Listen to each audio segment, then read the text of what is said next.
Once again, we are back at the 511 booth, but today we have something a little different than apparel and bags. What do we have today?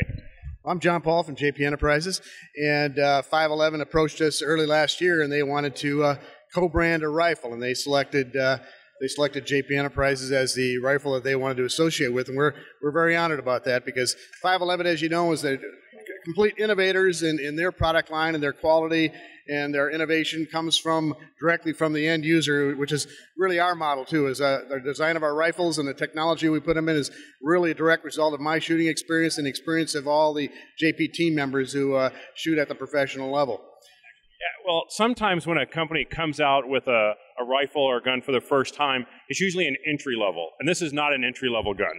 No, not at all. No, they wanted to go all the way. So we actually have 3 entries.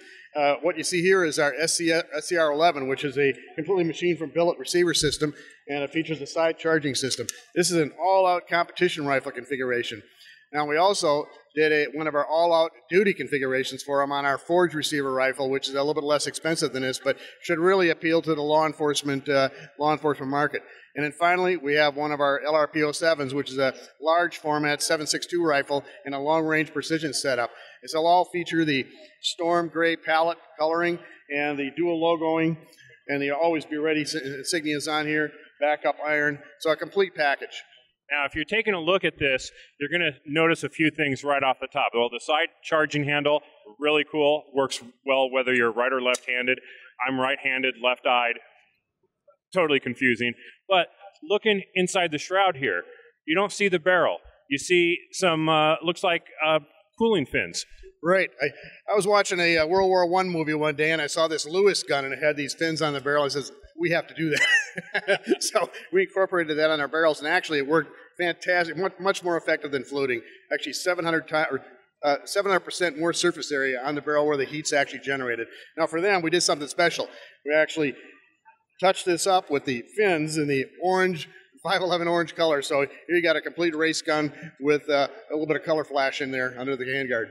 It definitely stands out, and that's really going to help with cooling, going to help with your accuracy, keep it from drifting as the barrel warms up. Exactly. No point of impact shift, and the heat builds up uniformly along the barrel with this, as opposed to having hot spots where the gas block and in front of the chamber, because most of the heat is developed right in front of the chamber, another hot spot right at the gas port.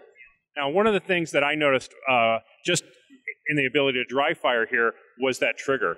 A really sharp, very crisp, awesome reset. Can you tell us a little bit about the trigger system? Actually, that was one of the first things I came out with, because no rifle is any better than a trigger that's in it.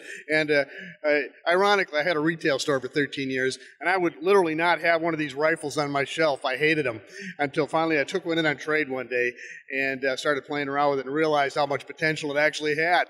So the trigger was one of the first things we addressed, and I preferred a single stage as opposed to a two-stage. So the JP fire control system is a very precise single stage that is a very short reset gate, and that is what the pro shooters like, is the fact that it's got this very short reset. Yeah, absolutely. Fantastic feel on that. Can't wait to get that out at the range and try it out for myself. Great. Well, thank you for your time. Much appreciated. Appreciate it. Thanks.